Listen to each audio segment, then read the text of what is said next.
امام اعظم ابو حنیفہ رحمۃ اللہ تعالی علیہ کو اطمینان اور خوشی حاصل ہوئی، اور اس خواب کی تعبیر اس طرح عملی طور پر سامنے آئی کہ آپ نے سارے عالم اسلام کو احادیث نبوی سے معرف اور آگاہ فرمایا، اور ایسے مسائل بیان کیے جن سے عقل حیران ہو جاتی ہے۔ پھر فرماتے ہیں کہ آیت داتا علی گنج بخش رحمۃ اللہ تعالی علیہ فرماتے ہیں شروع میں امام اعظم ابو حنیفہ نے گوشہ نشین ہونے کا ارادہ فرمایا، تو دوسری بار امام اعظم ابو حنیفہ رحمۃ اللہ تعالی علیہ کو نبی پاک صلی اللہ علیہ وآلہ وسلم کی زیارت سے آپ نے مشرف فرمایا، تو آپ علیہ السلام نے فرمایا ابو حنیفہ تیری زندگی احیاء سنت کے لیے ہے، تو آپ گوشہ نشینی کا ارادہ ترک کر دے۔ اب علیہ السلام کا یہ فرمان علی شان سن کر آپ نے گوشہ نشین ہونے کا ارادہ ترک کیا، اور پھر امام اعظم ابو حنیفہ رحمۃ اللہ تعالی علیہ امام حماد رضی اللہ تعالیٰ عنہ کے حلقہ درس میں فرمایا کہ ہمیشہ نمایاں مقام حاصل رہا، اور عرصہ دراز تک حلقہ درس میں گویا کہ تشریف رکھتے رہے۔ جس دن آپ نے حلقہ قائم کرنے کا ارادہ کیا، اسی رات حضرت امام حماد رضی اللہ تعالیٰ عنہ کے پاس بیٹھے ہیں، اچانک ان کو اطلاع ملی کہ ان کی قریبی رشتہ دار کے انتقال ہوئے، چنانچہ وہ سفر پر روانہ ہوئے اور آپ کو اپنا خلیفہ بنا کے، یعنی امام اعظم ابو حنیفہ رحمۃ اللہ تعالی علیہ آپ کی یعنی استاد محترم کی غیر موجودگی میں آپ نے 60 ایسے مسائل پر فتویٰ دیا جن کے متعلق آپ نے استاد سے نہ سنا تھا۔ بعد میں آپ نے وہ جواب استاد کو دکھائے تو انہوں نے 40 مسائل سے اتفاق کیا اور 20 مسائل میں آپ کی اصلاح فرمائی، اور اس وقت امام اعظم ابو حنیفہ رحمۃ اللہ تعالی علیہ نے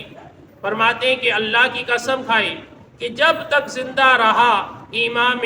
حماد رضی اللہ تعالیٰ عنہ کی مجلس کو نہ چھوڑوں گا اور آپ سے اپنا تعلق مضبوط رکھوں۔ سبحان اللہ۔ یہ ہے سامعین محترم امام اعظم ابو حنیفہ رحمۃ اللہ تعالی علیہ کہ جنہیں اللہ تعالیٰ نے بڑا مقام عطا کیا،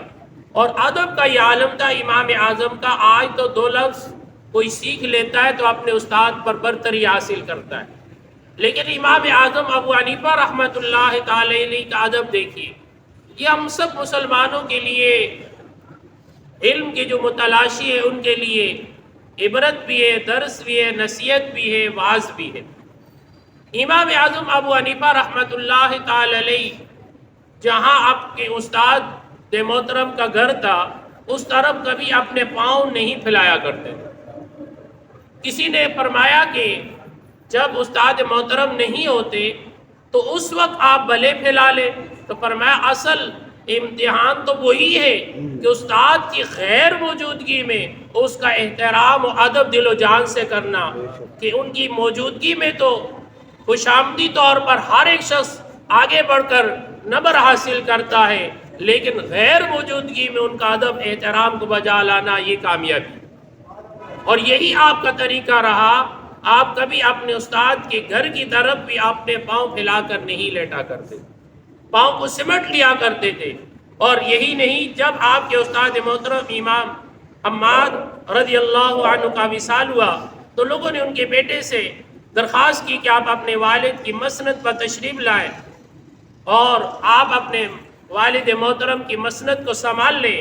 مگر انہوں نے انکار کیا۔ آخرکار امام اعظم ابو حنیفہ رحمہ اللہ کی خدمت میں عرض کیا تو آپ نے فرمایا میں نہیں چاہتا کہ علم سمٹ جائے، میں نہیں چاہتا کہ علم سمٹ جائے، ہاں میں دیکھنا چاہتا ہوں۔ چنانچہ آپ نے اپنے استاد محترم کی مسند پر بیٹھ کر اہل علم کا ایک بڑا حلقہ آپ کے ارد گرد جمع ہوا، اور آپ نے علم کو مزید وسیع کیا اور لوگوں تک احادیث مبارکہ کو عمدہ سے عمدہ انداز میں پیش کر کے اللہ تعالیٰ نے آپ کو جو علوم و فنون عطا کیے اس سبب لوگوں کو فیض یاب فرمایا۔